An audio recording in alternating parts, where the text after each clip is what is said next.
Chapter. And yes, I started the Morningside Play Care in New York City. And yes, we have this big vision of one day bringing Mandarin immersion to children of African ancestry, brown children, Black children of working class families.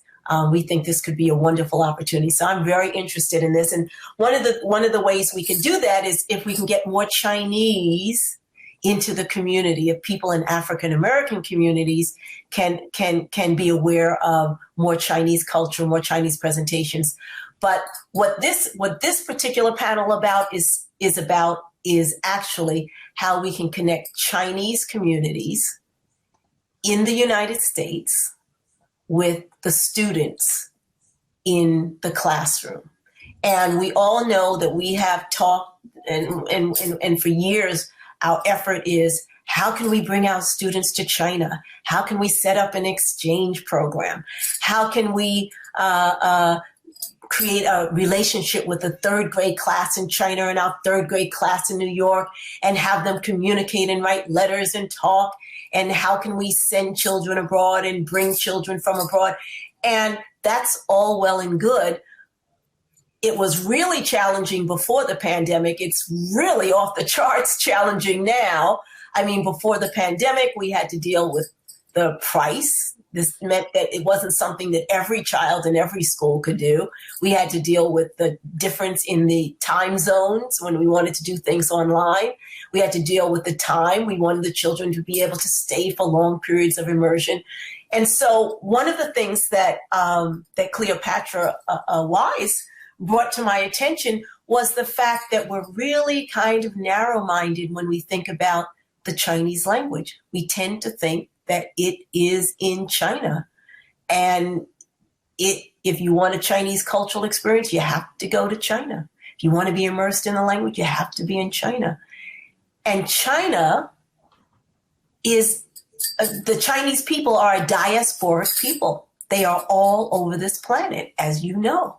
They are in North America, South America, the Caribbean, Africa, all over Asia, as we know. And so the question is, how can we tap the richness of the millions of Chinese that are in the diaspora right here in our own country, right here on our own continent, and even in our own hemisphere? So that's what this workshop is about.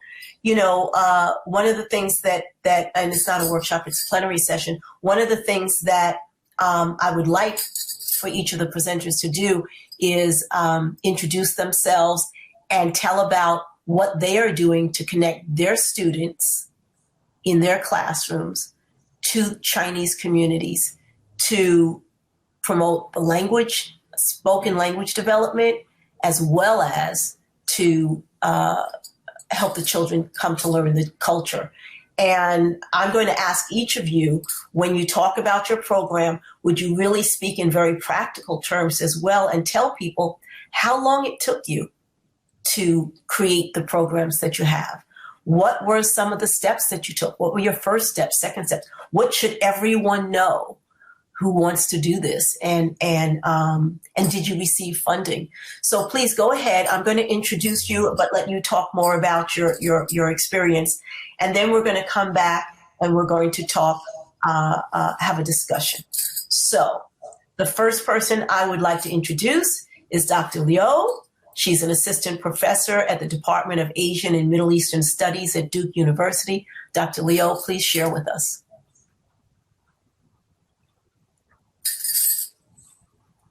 I can't hear you. Can everyone else hear her?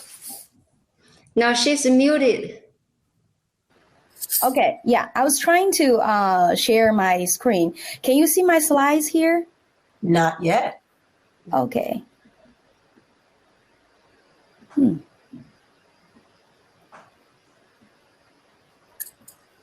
Okay, let me try again. If I cannot open it, I will just speak, okay?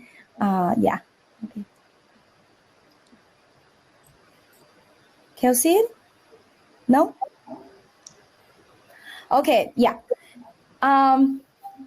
Yeah, my name's Yan, and I teach Chinese at Duke University. Yeah, my experience with community engagement or service learning started from I think in 2013 when I first joined Duke. Yeah. My experience with community engagement includes the communities that I have been engaging with are Duke communities student organizations or Duke Library, Duke Garden, Chinese international students, and on campus. Yeah. And also local K-12 public and private schools, and local and international organizations the North Carolina Asian American Together or local senior center. So in terms of the types of engagement, I have tried cross-cultural dialogue with Chinese international students and scholars on campus and outside of campus. And also my students did educational talk in Chinese about health issues or American cultures to Chinese senior citizens in the local Chinese local senior center. And also we provided translation services to local organizations in Chinese, from Chinese to English or from English to Chinese. Yeah. In terms of the, how long to establish, or design a community engaged project, in my case, I would say it depends, it depends from weeks to months. Yeah.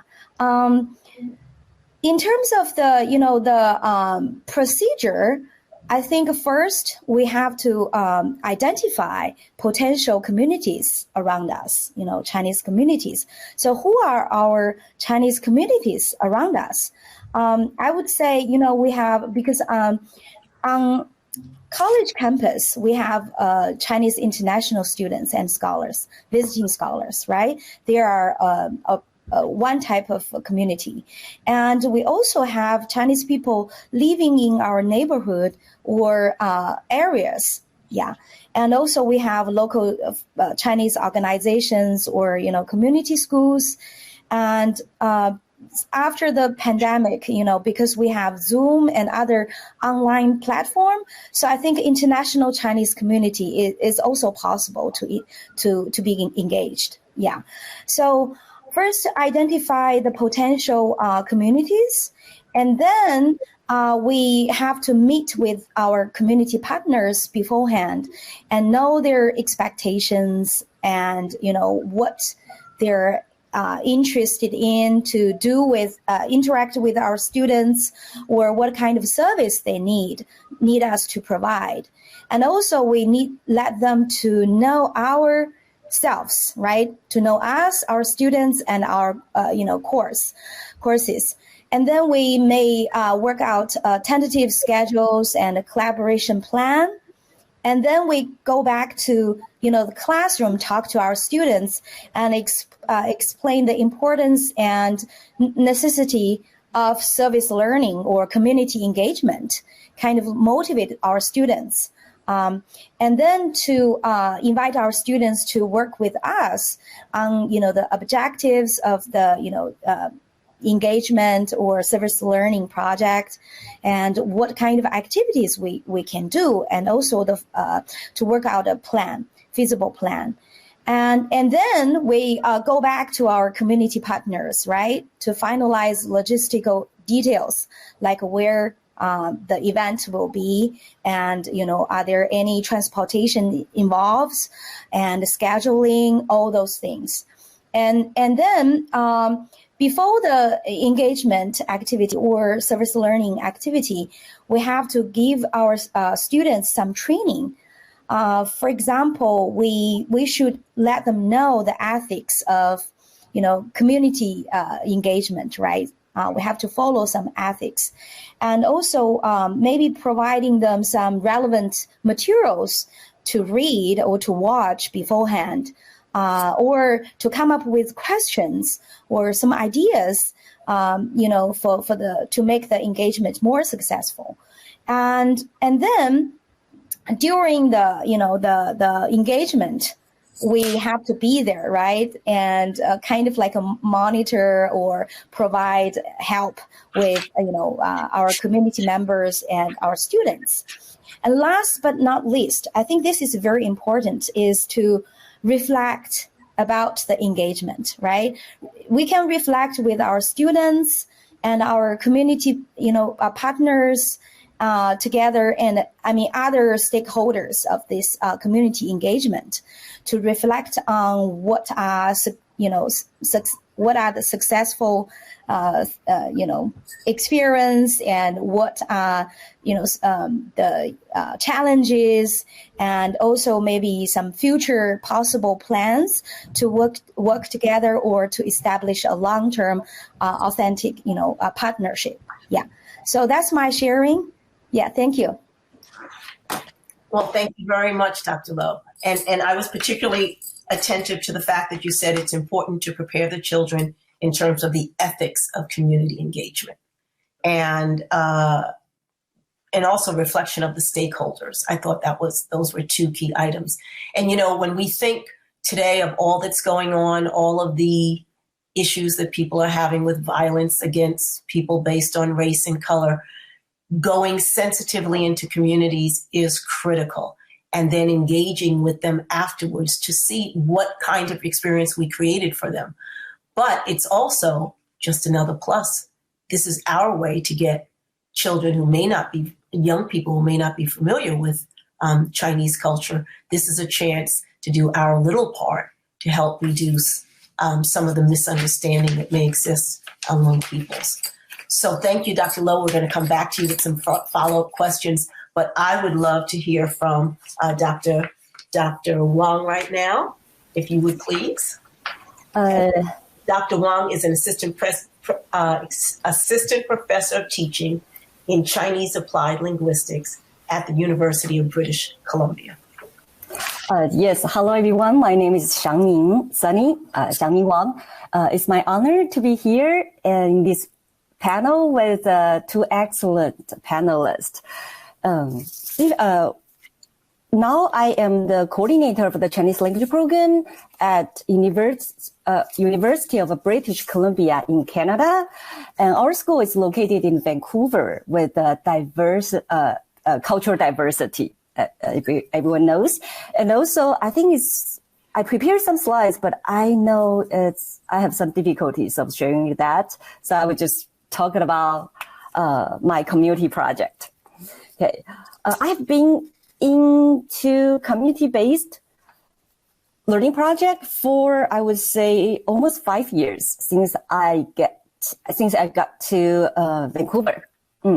Because we have, I would say, the luxury community resources, including local Chinese communities, and also we have so many international students from Mandarin-speaking society, including mainland China, Taiwan, Singapore, etc. So I started thinking, why don't we bring in such resources into our language and cultural learning? Not just instructors like us keep talking in the classroom. Yeah, so that's what motivated me to start this, I would say, this project. And I have been done different experimental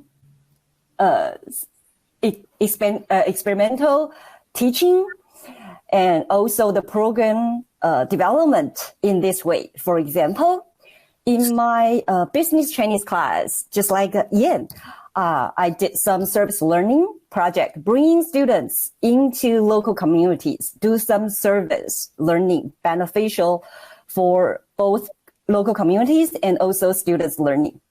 Second, in terms of the program level, we have been trying to build up the so-called learning community, especially it's called community engaged learning, language learning ecosystem. Yeah. The third is that behind the Chinese language program and school, we bring the global communities into our classroom. Before pandemic, most of the time, we bring students to outside world. But now, actually, it's not a challenge. It's an opportunity that we can bring outside world to our local classroom. So this is the scope regarding community-based learning that I have been doing. Okay, the next is about the steps, or we would say components. I would say it's very important to get all resources together as much as we can. And what those resources are. First, people. What people? Of course, instructors and students. We need to build up a collaborative team, not only with our colleagues, but also with our students. Just like Yan said, we have to educate students why this is important and why we are doing that and how we are going to do that and what we are going to do together.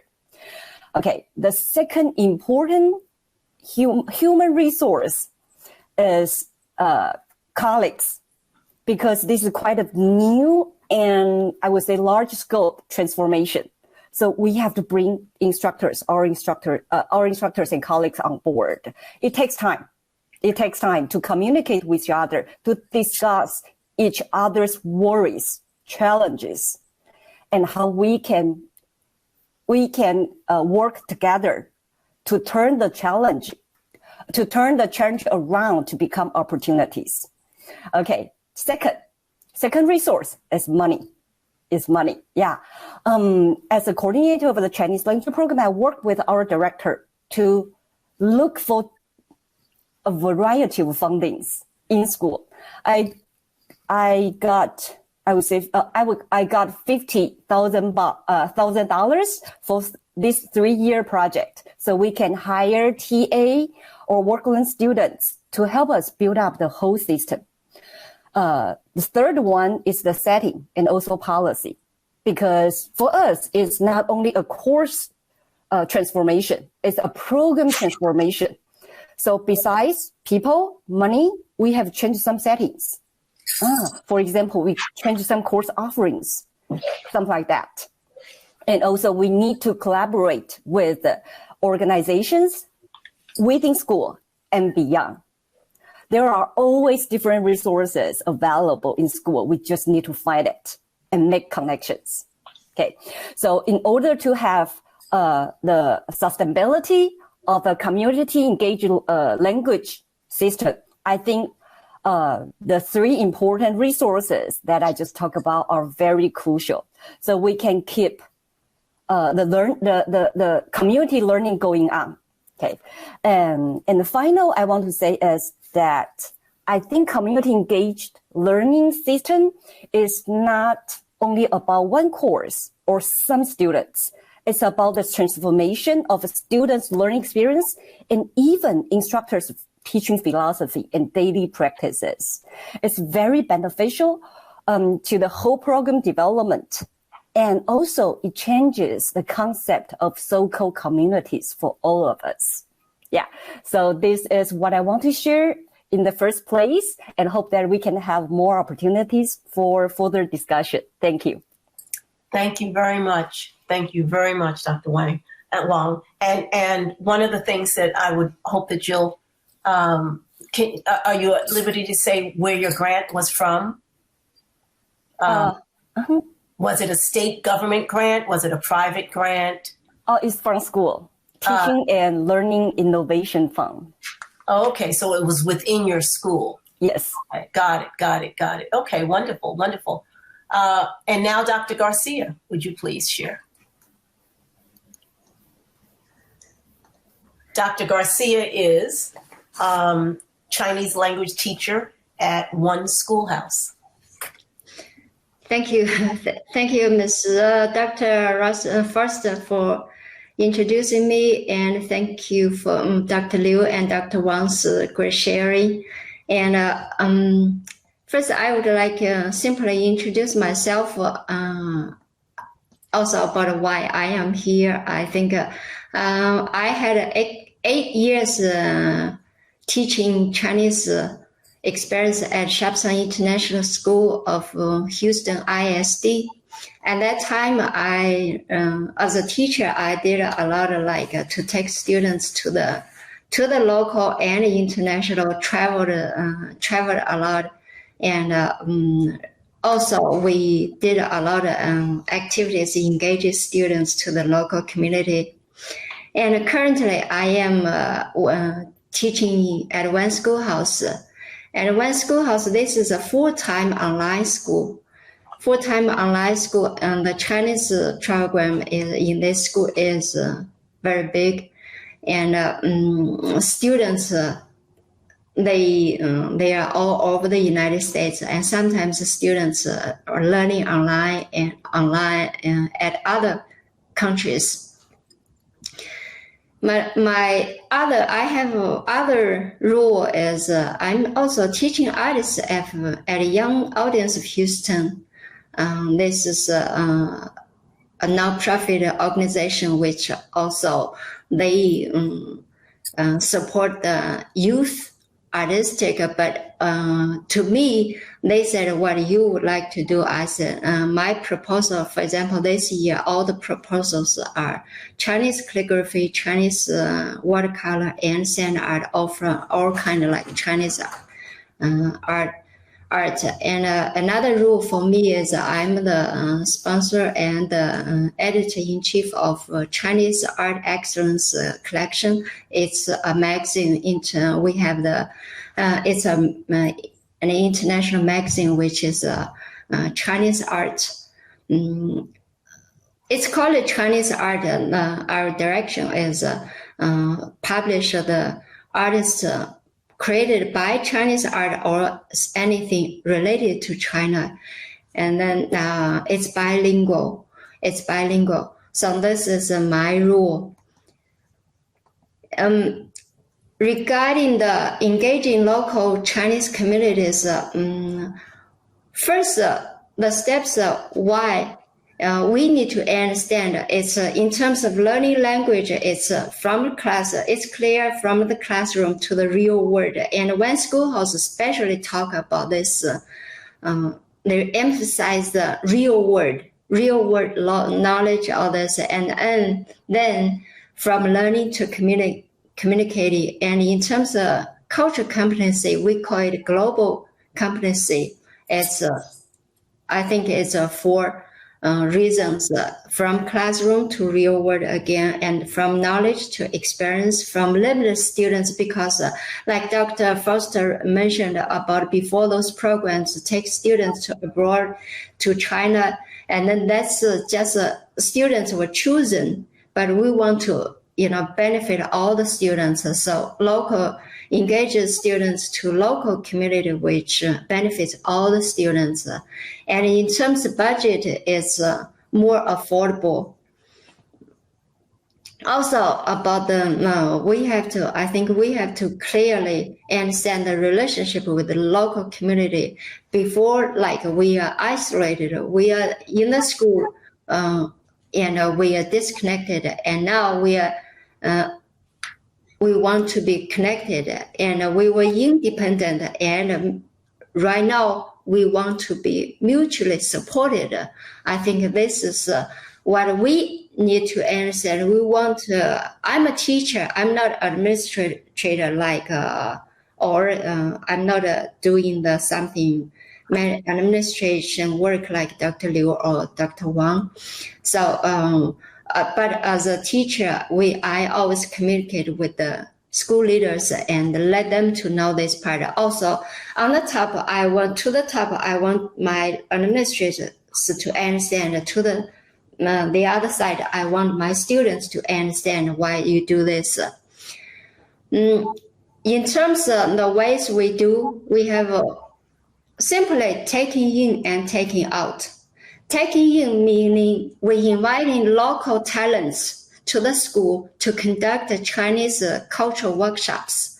Like what we did was we invited local talents to teach students not just language, because those local talents, most of them, not most, some of them, their English not that fluent. They prefer to speak Chinese, which is, we tell the students it's a great opportunity for you to practice your language, but they teach like to do the fan, to do the paper cut, and especially like we invited some local families, actually students' parents, to come to the school to teach the students to do like some Chinese food, like hot pot. Students, we can't share, but I do have those pictures. The students were so excited. You know, they never knew you cook and eat like that. So this is a kind of a taking in. Another is inviting local Chinese talents to perform in the district or school. And I was always communicating in the HSD, the district manager of those foreign languages. We invited from China, from local. They did plan some performance, and students have the field trip to get together to watch those Chinese performance. So these are the one is to take students to take them to conduct the workshop, another let them to perform, and students can benefit. And also like during the certain like Chinese festivals, we also invited them to come. Another is taking out. Taking out is facilitate students to participate in annual local Chinese speech, and that's why we gradually found some more students to develop students to finally go to Chinese Bridge, and then conduct field trip to Chinatown. We took students to Chinatown to shop and to like tea house, even restaurant. Yeah, I'm going to interrupt you there because I want to come back to you during the discussion. Yeah. You've given us a wonderful list of the several activities you've done in the community.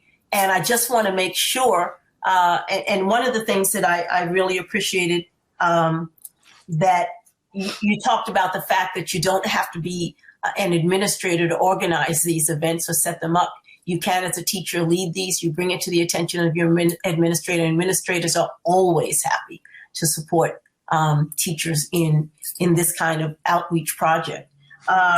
So we've heard a lot about these different opportunities. And if anyone's in the audience is thinking, well, how do I get started, or where do I begin, or is this really possible? I just want to remind you that any place in the United States of America where there's a university, or in Canada, there's going to be Chinese students. Those are resources. Any place where there's a heritage schools, and there are heritage schools all over this country. Heritage schools are resources. We don't have to have the experts in the field. We can have the children from the heritage schools play with the children from our schools. We can have the children, the college students and high school students from the heritage schools communicate with one another, work together on research projects. So there's something for everyone. But if what you're looking for is, but I want my students to go abroad, I want them to have an international experience. Well, that's very real too, because I don't know if everyone is aware, but that Lima has the oldest Chinese community in South America. That is right. It's a huge Chinese community, and they're in our time zone. That means you could organize trips abroad to Lima. You could organize time zone online exchanges with Chinese communities in Lima. I was reading that the Chinese presence in Mexico goes back generations, and it's growing even more now. So here's Mexico right across the border.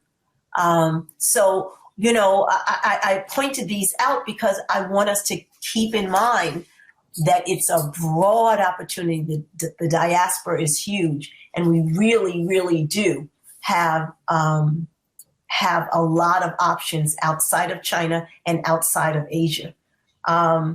So one thing that, we can all think about is what would it look like if we wanted to reach out to a heritage society, if we wanted to reach out to a school or a community in Lima, South America, or in Mexico. So as you all think about that, I just want to follow up with a few of you with some specific questions. I have a question for Dr. Lowe.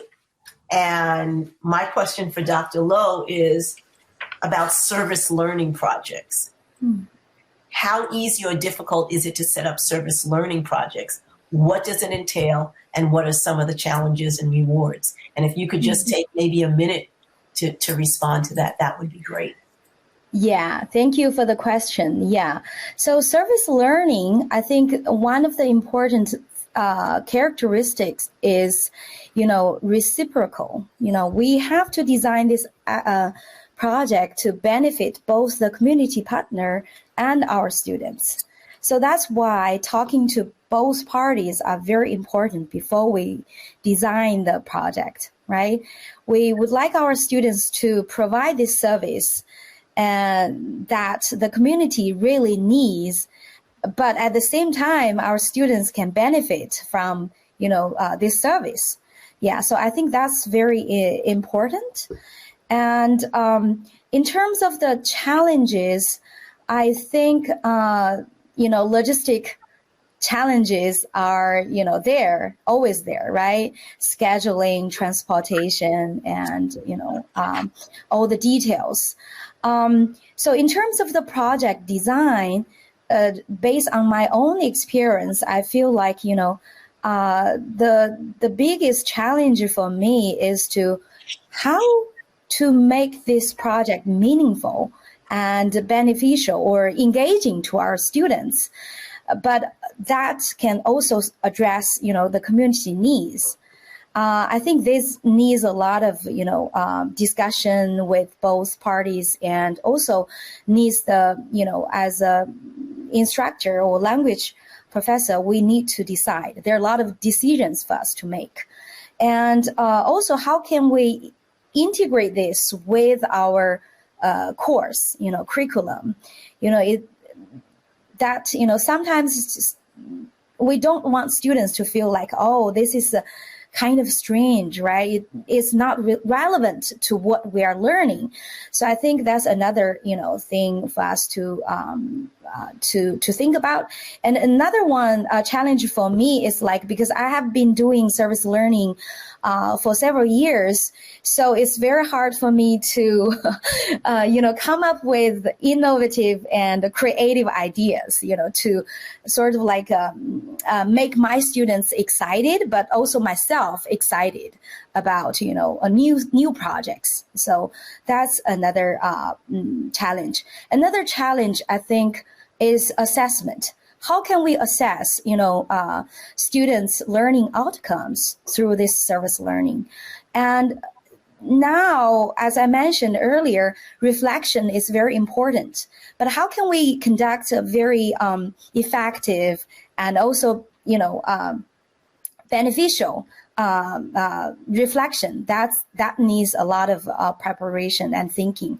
And also we can use assessment measures to assess students' critical thinking, language learning, and problem solving skills. But for the rubrics, we have to either design our own, or we have to find those helpful rubrics for this assessment. And I just want to add that brings us to the important question of how do we measure the success of a community engagement program? Yeah. It sounds like you're talking a little bit about that. Yeah. I don't know if anyone else wants to chime in on that question. Respond to that. You don't have to, but I think that becomes an important thing. How do you know? How do we say a community service program or community exchange program, community engagement program is an effective program? Are they just going out for Chinese food and ordering from the menu? How do we measure how in-depth it is? So anyone can respond to that. And I'm just going to also, though, throw out a question for Dr. Wang. Given that Chinese is a global language, why do you think we educators so often limit ourselves to exchange opportunities with China instead of looking at Chinese communities all over the world? Okay.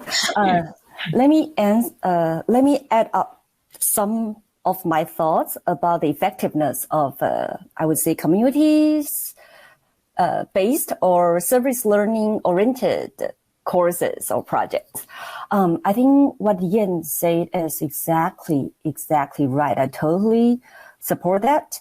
And also, I think giving ourselves and students and also local communities clear objectives, clear learning objectives is very, very crucial. So with the clear objectives, we can measure, we can do assessment, we can do follow-up. So students understand, okay, this is our goals. So we can ask the students, based on our learning objectives, do you think this course design and implementation is effective or not? We can measure that. Or we want students to learn, for example, language, culture, local knowledge, or interpersonal skills, or problem-solving skills. Okay, if we list them out, we can have something for the follow-up measurement to decide if this project is successful or not. So this is what I think about effectiveness of the project. Yeah. And also, sorry, Dr. Foster, you said, can you repeat the second question? Yes, I just wondered, given that Chinese is a global language, why do you think that educators so often limit themselves to opportunities with China instead of seeing, as I mentioned, Lima has the oldest Chinese community in South America, and there are large Chinese communities outside of Asia. Yes, thank you. I think this is a wonderful question. I think all of us are challenging ourselves how to think about the definition of identity or authentic identity. Maybe before, it's a trendy situation that we bring students to, for example, to China or to mainland China or Taiwan, right? For student exchange or immersion program, summer intensive overseas program. Yeah, because we think that the authentic environment and context can give students more stimulation and environment to learn language and also culture. However, when we think about authentic community, there's, as you said, there's another or other communities in our local place. And sometimes we just miss it. Yeah, so I think it's very important, especially at this age of globalization. We don't only look out for global communities, but there are even more diverse communities and resources available. Yeah, in our local place. Yeah, so, my understanding, the Chinese diaspora is hundreds of years old. So yes. I think we'd be hard pressed to go to some of these communities and say that you're not authentic.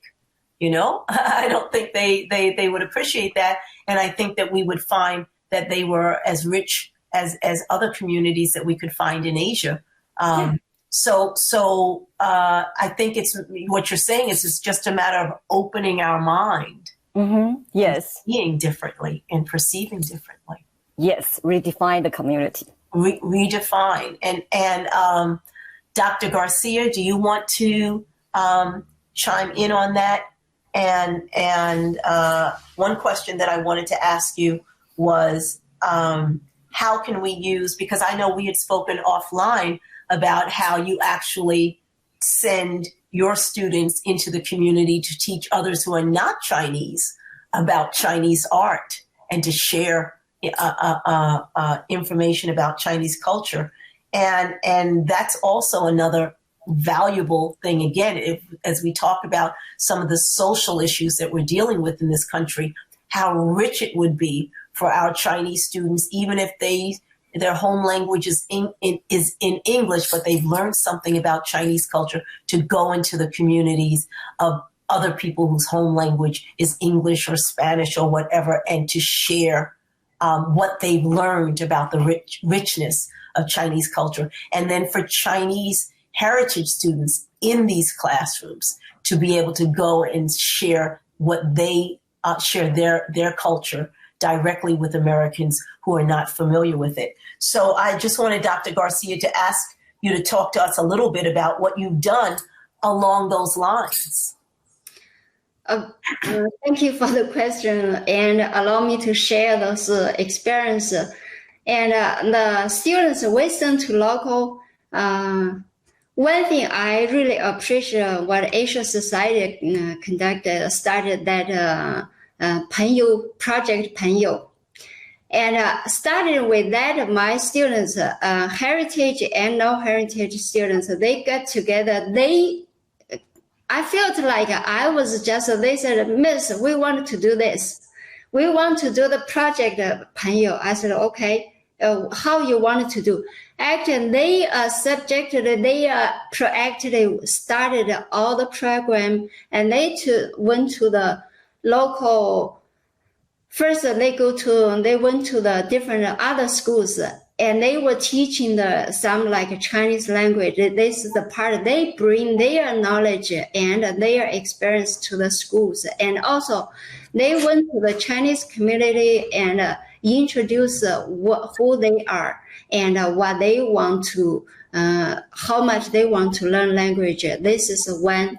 And the other thing was some students, they were inspired, and then they intentionally went to the high school students. They went to local, and they go to the local restaurants. They said, I want to buy a car, and I need to make some money. And then they went to the restaurant. The Chinese, they specifically, they target Chinese restaurant or stores to do those cashiers, those or the waiters, those works, take those jobs, and to get involved. Even yesterday, I received a student that was before, and he says, I still work in restaurant, and I use my Chinese language to serve my customers, and this is their part. And also, as myself, I'm a Chinese teacher, and also I myself is seen as a Chinese cultural resource, which being sent into different schools to conduct Chinese art workshops to different schools and local communities to do all those. We've done a lot. I've done a lot. I'm still working on those. I have many those schedule like fill out so many things to do those works.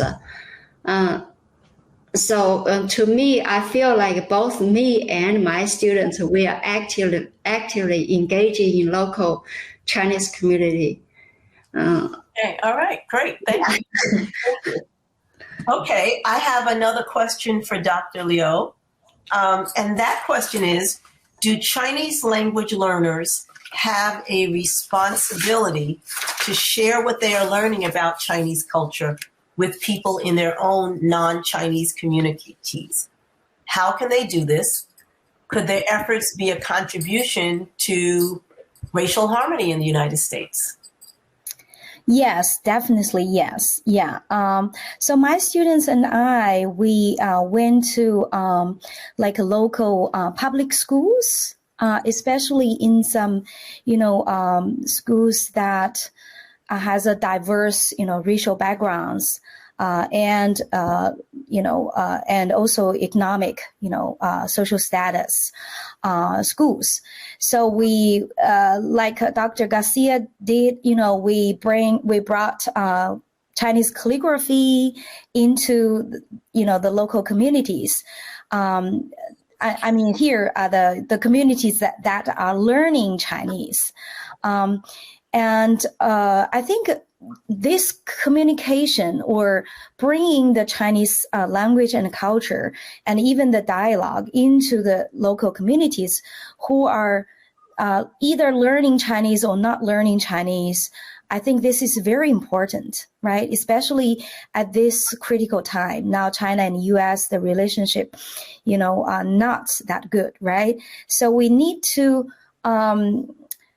expand, or find as many as opportunities as possible to exchange our ideas about some, some issues of our interests, or just to, to have some socials together, to know each other, to break down the, stereotypes of each other, and to know the person, not, political ideologies, right? We were not want to brainwash each other. We just want to be, socialize as a human being, and finding common ground. But I think the first step is to know each other. So that's why I think for my students, and myself, we can be this, like a diplomat or so I think it's very important. And also for us to know about, American people of different racial backgrounds or, diverse backgrounds, because as immigrants, for myself, I don't think I am, knowledgeable about the history, about this, a lot of things in the United States. So that's why I think, for Chinese teachers, we have to work out of our comfort zone and walk, into the community with our students, and to, just like strengthen this, tie or communication with local American communities as well. Yeah. Thank you. Thank you, Dr. Liu. Okay, and this is my last question, and then we're going to take questions from the audience. This one is for Dr. Wang. And Dr. Wang, I'm going to put you on the spot a little bit because this wasn't exactly the question maybe that you thought I was going to ask. But, I talked about Lima, and it's so exciting and it's so exotic, and oh boy, wouldn't we love to go there. But for people in the audience, your experience at getting things started, at taking an idea and running with it, what would be your first step that you would take if you wanted to create an experience for your students in Lima, Peru? Okay, let me clarify or ask more these questions first. So you mean if I were an instructor, local instructor in Lima, or No, you're right here at your current university, and you are thinking, it would be nice for our students to connect with and have experiences with the Chinese community in Lima, Peru. What would be the first step you would take? Wow, this is such an exciting question. I mean it's like a new project that we can start thinking how to make it happen. Okay, I think that first step is that we need to understand the context first. I would say instructors have to understand the context, and also the other group students first, and then go into curriculum and activity design. And the second step that I would start thinking about similarities or the common ground, as Yan said. Yeah, the common ground of these two groups of students. So they can start talking to each other. So based on the common ground, we can start exploring some differences. Instead of saying differences, I would say diversity. Yeah. So this is also what we do here. We talk about community, but we don't only focus on so-called Mandarin-speaking community, Chinese cultural community. We focused on intercultural community. We don't just tell students, oh, you have to learn Chinese culture or Chinese history is brilliant. We focus on students because we have such diverse students background. We also ask them about their, for example, cultural costume, cultural behaviors, cultural values to find a common ground together. I think this is the start point and also the goal of the so-called language learning, right? We want to improve students' intercultural competency and also their awareness how important it is. Yeah. Okay, thank you very much, Dr. Wang. And the audience can put some questions in there. One question has already come up, and any one of you who would like to respond to this, and maybe Dr. Liu, you might follow up with this one, or any of you. What is your advice on how to approach local Chinese community organizations? So we talked about how would you approach in Lima, and by the way, we didn't really say. We talked about the first steps, but at some point we have to approach them. So let's come back to that. But maybe looking at how we would approach them in locally, including heritage schools. How would you approach them? I think here are the approaches that I have tried and I think are very helpful. First one is to use my personal connection. So, to just, to talk with friends and, just go to the community by myself and to contact them directly. And second approach is to ask for help. I actually contacted the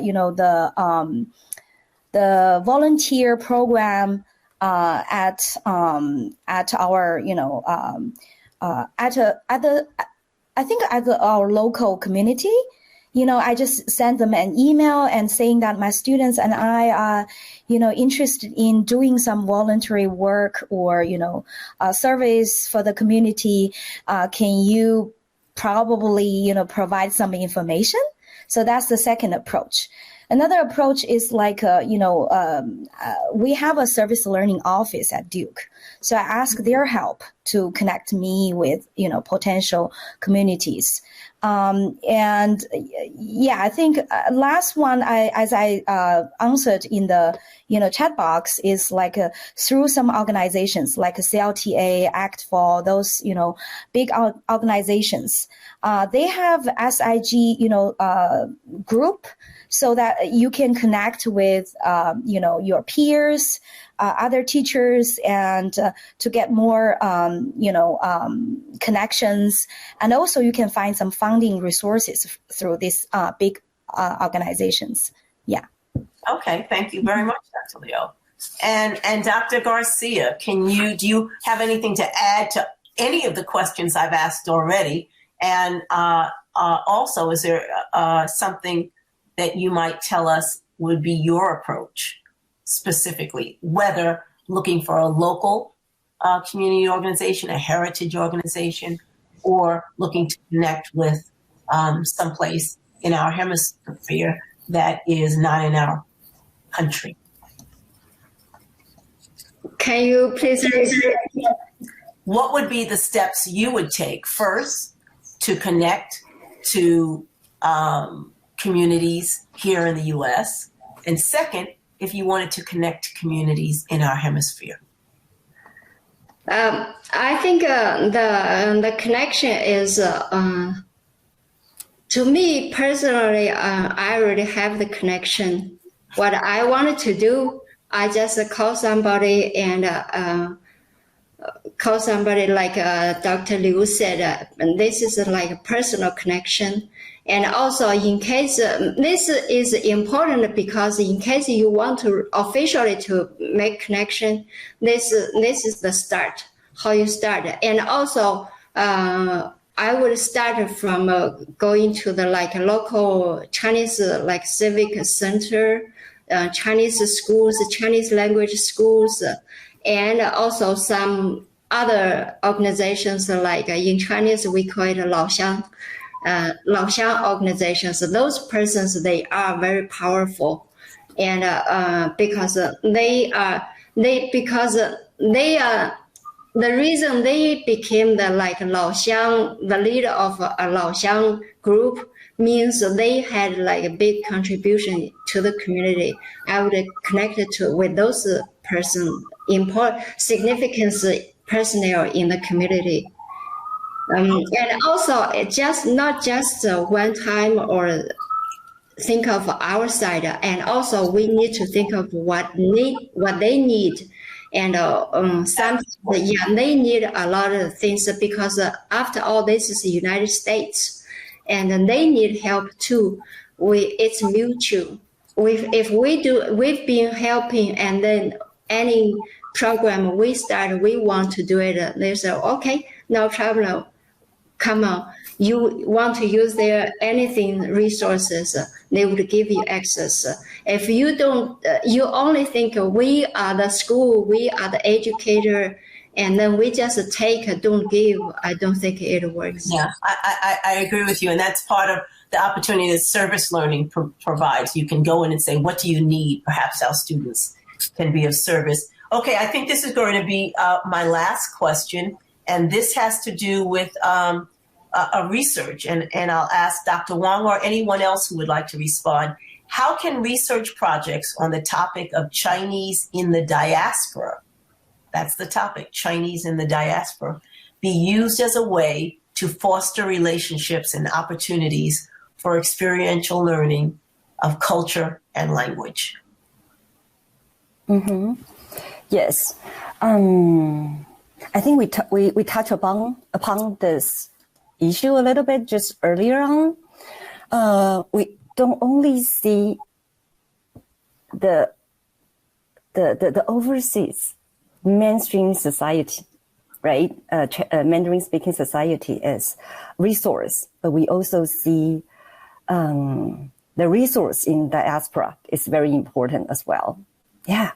So I think that we need to prepare students and also instructors for understand how beneficial it is to not only understand global community, but also local communities is. Mm-hmm. Yeah. And also understand perhaps, for instance, in all of my education, if we studied China and maybe Taiwan and Hong Kong and Chinatown in New York. And that was it. We didn't study Chinese throughout the diaspora. Just that as a research topic could raise consciousness. Exactly. Yes. To make our students have awareness of how richness of our local resources are. Mm-hmm. Not just look out, but look inside as well first. Right. Yeah. Right. Yeah. Right.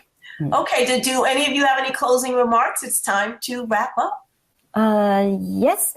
I think that I want to encourage all of language educators to start small. Yeah. I understand it sounds very overwhelming, but we all started small, right? And one step at a time. Enjoy a little achievement and accept some failures. So I always be transparent with my students in the beginning of semester. This is what we are going to do, and why, and what's my concern, what's my worries, and I need your support and help as well. Yeah. So I think that we all need teammates, including our colleagues and also students. So I want to encourage all of our language instructors, educators to get out of our comfort zones as what we told students always. Get out of the comfort zone, but let's do it first. Thank you, Doctor. Yeah. And I personally think enthusiasm is very important. So first, get yourself excited. Motivate yourself. And if you have a passion, then you can influence, your students, motivate them to do it with you. And also your enthusiasm will, have this, help you to connect with your language, with your community partners. They can feel your enthusiasm. They can feel your sincerity, right? And also, I think for us now, it's very important to, we go to the community and also take the community to us. So both ways, I think that will help. Yeah. Thank you very much, Dr. Liu. And Dr. Garcia, you have 1 minute. What would you like to share with us? Okay, I think language, the meaning is to communicate. So you want students to get involved, and you have to culturally get them involved, get engagement. That's all. Okay, well, thank you. And thank you, everyone who joined us. Thank you, presenters. And I just think we've opened up a new topic for consideration for anyone who's listening live or plays this back later. There is so much opportunity here. It's like there's a whole new frontier. Thank you all very much. Yeah. Thank you. Thank you for monitoring this panel. Yeah. Okay. Thank you, Dr. Kazia and Dr. Wang. Yeah. Thank you. Yeah. Thank you. And thank you. Join me in thanking our panel for that thought-provoking discussion on engaging local Chinese communities. And thank all of you for joining the 2022 National Chinese Language Conference. This year marks the 15th year holding this conference, and the Age Society is proud to have brought together thousands of Chinese language teachers, education leaders, and influencers in the field throughout the years. While we had hoped to be in person for 2022, we are grateful for your continued support of the conference and the efforts of the Program Advisory Committee in curating a conference that is meaningful, engaging, inspiring, and offers a virtual space for the Chinese language community. This year was truly amazing. We had 1,000 attendees from 13 different countries and regions, including the United States, China, Canada, the UK, Spain, Australia, Singapore, Vietnam, Hong Kong, New Zealand, Germany, Slovakia, and Thailand. We appreciate you and the sense of community that you bring to the conference every year. I would also like to take this time to thank my colleagues at the Age Society who worked tirelessly to bring you 10 plenaries and keynotes and over 50 breakout sessions live at NCLC this year. And now we would like to invite everyone to navigate over to the Expo Hall and Tea and Conversation area on the left side of the page. Thank you and see you in 2023. Goodbye, 再见.